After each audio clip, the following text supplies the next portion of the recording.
I'm Rob Sarney, and you're listening to What the Heck Fintech, where you'll experience and learn that fintech is Fin Life. Let's get started.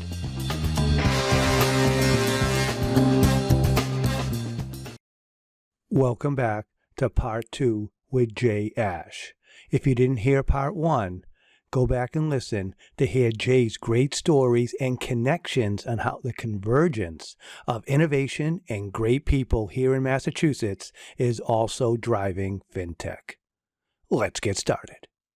Having said that, there's a lot of things that need to be unlocked. You said, what do we need to do in order to unlock the opportunities that exist? Well, there's some things on the federal government, some things in the state government. So should we get into those now, or you want to get into them later? I'd love to hear. What do you think in the state? What should we be doing? Because in Mass Fintech Hub, get to collaborate with the state, get to collaborate with industry, academia, venture capital. It's all there, right? So It's I'm having a blast. So yeah, I'd love to hear your ideas. Yeah, well, it's important that the ingredients are here in Massachusetts for special things to happen. We're on the forefront of AI, for example, and AI is going to have a dramatic impact on fintech. Already is having a dramatic impact on fintech, and we'll have more. I think the Massachusetts story, and as it relates to fintech or any other innovation, it starts with talent, right? So we are the most educated state in the country. We have the most residents who are bachelor degree holders. We have the most residents who are master's degree or above holders. So having that special talent then fosters an environment where innovation and entrepreneurship can take place. Dating back to the 1600s in trade, capital has always been available here coming out of Massachusetts. It is not only important for investment here, but supporting investment that happens every place else. Back in the day, it was, people who owned ships that needed to buy ships, and shipbuilding became an important part of the Massachusetts economy. And then financing trade amongst various trading partners was important. And then when you think about building the railroad system, Massachusetts helped to finance that. When you think about telecommunications, AT&T and Alexander Graham Bell and all that stuff, it was all financed out of Massachusetts, among other places. So, we have a role there. So talent is important. Having the capital access is important. And again, that history that we have about innovation and entrepreneurship, we have about 100 entrepreneurial support organizations. We call them ESOs. We have about 100 ESOs here in Massachusetts. Mass Challenge is one of them, the Cambridge Innovation Center, the Mass Robotics, Greentown Labs, the Engine. It goes on, all the way out to Berkshire, the western part of the state, where Berkshire Innovation Center exists. Right. We have the ESOs that provide support for entrepreneurs who are coming out of MIT, Harvard, coming out of UMass, Amherst, coming out of WPI, coming out of all of our colleges with an idea. We have these places where they go and they can work on their companies while they're working on their innovation as well. And that what makes Massachusetts so special. So supporting talent, continuing to attract capital, and making sure that entrepreneurs have places to go to advance their business and their innovation is really important. That's general for everybody. I would argue on the financial technology, the fintech side, that more federal government, although state will wade into this. We need clear rules, right, about fintech. You think about crypto, you think about AI, you think about embedded finance. In general, there are non-traditional financial activities that are going on, services and organizations. We need clear rules as to who can play in what and how they can operate. So looking towards the federal government for that. Absent the federal government, states get involved in that. Right. You and I have talked about this before, data, right? The use of data is so important, and who owns the data, and how do you keep it private? How do you protect consumer rights along the way? But how do you provide data so that innovation and entrepreneurship can have real life examples in order to work their models on is really important. And creating a sandbox, we're blessed here in Massachusetts with a fintech sandbox, creating sandboxes where you can test your innovations, test your programs, your applications, maybe get temporary relief from regulations and oversight, and have that data available. Those are all important things. So long-winded answer to say that Massachusetts is well set on the way of being a fintech leader and well positioned to continue to be a leader because of all these aspects. Right, absolutely. I love that. I love that. Yeah, we just gotta I think we're doing a great job collaborating. We gotta do even a better job, like across everything, because you learn from every different person. You get that new perspective. That's what makes great products. That's what makes great companies. That's what makes great fintech. You got to have everybody hitting it from different angles, neurodiversity, all angles, right? Where you grew up, you got to bring that with you to learn and make great financial, whatever it is, frictionless finance. So I love that. Yeah, and we have an advantage here in Massachusetts in that we're smaller, and so Boston and Cambridge pretty compact. The old joke is that you can't help but walk by somebody in Cambridge and have something ooze out of them and into you. You stop into restaurants and cafes and you run into people all the time. And so, that convergence, here it is. I keep on talking about convergence. Governor Baker and I had a long discussion about convergence and how important it is in the Massachusetts economy. But the familiarity, because of the proximity, Harvard and MIT are right next door to each other. BU, BC, Northeastern, right next door to each other. Yep. You go out to Worcester and you think about the 13 great institutions out there, and UMass and its collaboration with Western New England College and others out in Western Mass. We have the ability, because of our smallness, to have the types of conversations with people that other jurisdictions don't have. Right, right. Wow. So Jay, you're always so out and about. What events are you going to? Are you either leading, attending, guest speaking? I see you on LinkedIn. So you're talking with Sabrina from the AI Hub on LinkedIn. Yeah, she's great. I got to talk with her just the other day. She's great. Yeah, it's interesting you pick that up. So we did Sabrina and I, was organized by the Harvard Business School Alumni Association. We did an event at the Museum of Science around AI. It was a Wednesday night at 7:30. And Rob, there had to be 300 people in the audience. And I commented, I said, the special thing about Boston, the special thing about Massachusetts, I bet you nowhere else in the country on a Wednesday night at 7:30 p.m. are 300 people coming out who are not only listening to speakers who know a lot about AI, but themselves know a lot about AI. In fact, many of the people in the audience should have been up speaking, but that's the significance of what we have here in Massachusetts. So, I think about things coming up. The Boston FinTech Week is coming up, really important. So thank you for your support of that, and we're really excited about that. The Mass Fintech Hub. We should probably talk about Mass Fintech Hub a little bit in a minute, but Mass Fintech Hub is really important in that.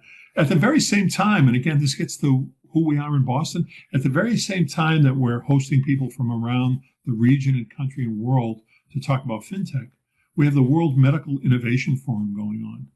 Mass General Brigham and Bank of America host the World Medical Innovation Forum, where we bring leaders from around the region, country, and world to talk about medical advancements and the medical advancements that happen here that are encouraged here.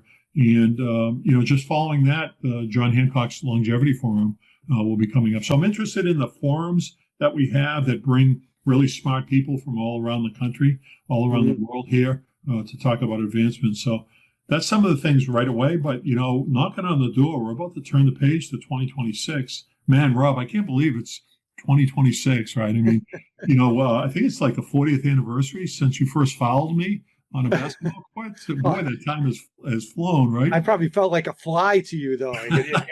You go strong, Yeah. So, 2026 is going to be an interesting year in Massachusetts. You get the FIFA, the World Cup, coming in 2026. You've got the Mass 250 celebration, celebrating 250 years of the country's birth, and tall ships coming in right after that. So there's going to be a lot going on over the next year. So awesome. We get to show off what's new, innovation and entrepreneurship, through FinTech Week and the World Medical Innovation Forum and the Longevity Symposium. But we also get to celebrate how Massachusetts has been an important part of this country and this world for the last 400 plus years. Yeah, September's going to be busy. It's Startup Week. In the beginning, also Blockchain Week, then rolls into FinTech Week, and then we have AI Week. It's like, Yeah, boop, boop, boop, you just keep exactly. cranking. You know what I mean? We're all going to be exhausted going on, but we're going to learn a boatload. Yeah, exactly. I agree with you. Yeah, it's going to be great. Yeah. So Jay, how can our audience connect with you? Is it LinkedIn? Is this to learn more or even see you at some events? What's the best vehicle, do you think? Yeah, as you know, I've spent a lot of time on Twitter, now X, and I've kind of migrated away from there. I was fond of saying that X is a cesspool, but it's my cesspool. It didn't become too much of a cesspool for me to hang out. So I've migrated over to LinkedIn and am enjoying the interactions with LinkedIn. Really healthy audience to be able to talk about things. So that's a great way to get me is through LinkedIn. Of course, we have opportunities at conferences and other things to stop and talk to each other as well. I thought for a minute that we talk about the Mass Fintech Hub, which is Oh, really, sure. Yeah, let's do it. Yeah, that sounds so. great. Mass Fintech Hub is really a secret of the Massachusetts success story. We identify an area that is expanding in our economy. We utilize the resources that we have, government, the private sector, academia, nonprofits, interested parties that come together and lead in a particular area. In this case, Mass Fintech Hub was supported. So you and I were talking off screen earlier about the Fintech Hub and its legacy. We had just done in the Baker administration, we had just done a digital health hub. So Jeff Leiden from Vertex, life sciences company of great notation, helped to organize an effort around promoting digital health. Massachusetts is a health leader in the country, and so we wanted to take advantage of this new thing, this ability to see your doctors on screen and be able to share health access virtually. And so that was so successful, that effort, that a group of us was sitting around both in the public sector and private sector and talking about other sectors of our economy and how we might take the digital health model and apply it to something else. And lo and behold, we decided to look at our financial services industry and come up with a fintech hub as well. And so, Mass Mutual was at the table. Mike Fanning, who was the U.S. president at the time, now retired. Yeah, Mike well. Yeah, Mike well. Yeah, you and I have talked about him before. Been with him before. Mike Fanning led the effort for Mass Mutual. Fidelity was involved. Bank of America was involved. John Hancock, Putnam Investment, now Franklin Templeton, State Street Bank. They were all involved in helping us to think about and getting a working group together. So Governor Baker authorized us to put together a working group, and that working group was led then by Undersecretary John Chapman and Mike Keneally, who later went on to succeed me as secretary and now as a gubernatorial candidate, helped to crystallize the FinTech Hub. And so the FinTech Hub was launched with Mike Fanning and Mike Keneally chairing it. And it's done amazing things. It's brought all those stakeholders together, academia, business community, government, nonprofits brought together, and has created an environment where fintech continues to explode here. By some accounts, fintech jobs have been growing by 15% a year over the last 5 years. There's a belief that we will continue to attract venture capital and continue to attract companies here. So, FinTech Hub is an important part of a thriving financial services sector and should stand us in good stead to take advantage of all the emerging opportunities that are taking place in this economy. Yeah, I mean, I heard all about that infamous dinner or famous dinner that all those people together when they, I'm glad you told the story because it's like folklore to me. Like, oh wow, who would have loved to have been on a fly on the wall on that one? Because you had like an all-star team coming together to figure out what are we gonna do, and it's so unique how it's across all areas of the industry. And I've been there since right before COVID hit. Right, it was January 2019. I just started at WPI, and wasn't even called Mass Fintech Hub yet. It wasn't called until like a year and a half later, right? So yeah, and boy, I learned so much. It was like a coming home party. I just retired from Fidelity. I'm like, what do I want to do? I'll be a professor. Okay, here I go. Right. So I got to be a fintech professor, and then I got to meet all these people. And Fidelity was there. Sean Velko was, so there was just it was like a coming home party as I transitioned into this academics. Now here's a story that I think Jay, but if it wasn't for like Mass Fintech Hub, so at WPI, big STEM school, right? Small business school. And we talk about this, actually, Dean Deborah Jackson is on this podcast in an episode.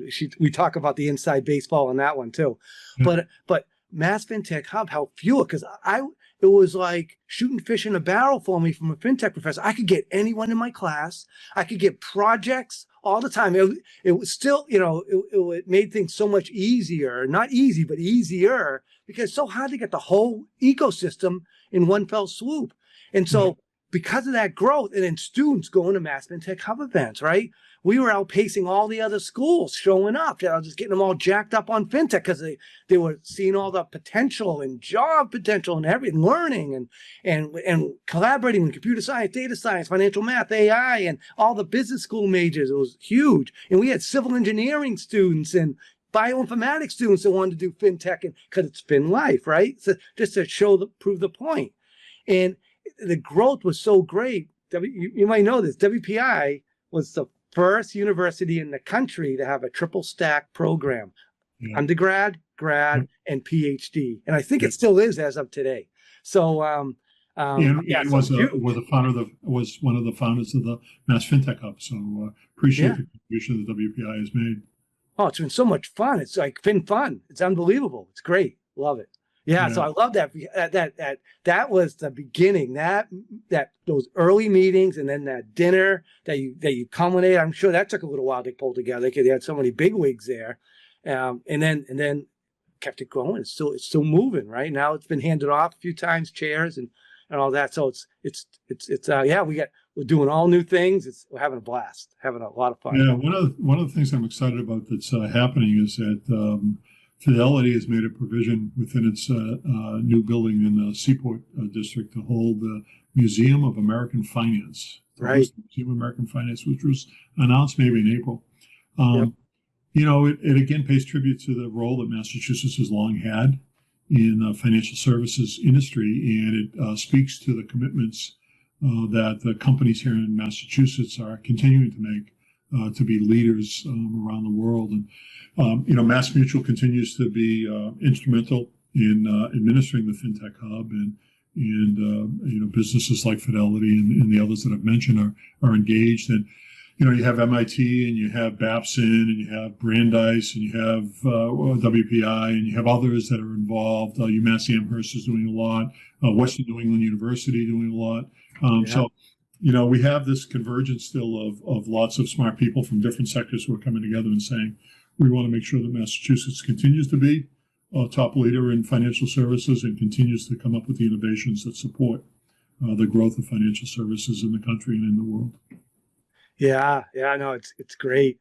Yeah, and like I meant, I was at Fidelity for 23 years, so that's like it's so cool that it's all it's all one thing to me, but now it's not one thing to everybody, right? Because everyone's coming together to make this happen. So that's what's so much fun. So I have one last question for you, and the answer you can give is pass, because I'm gonna hit you cold. I never pass. Rob, I never pass. Yeah. Oh, that's a basketball joke for anyone that missed that one. Okay, go ahead. Well, no. Well, the big man, everyone's shooting the threes these days. Back then, your day was all about get it low, get it, because then you would rule. But so my question is very connected with that. So, out of Massachusetts state government, who's the best basketball player to come out of Massachusetts state government? Like, and Baker, big guy.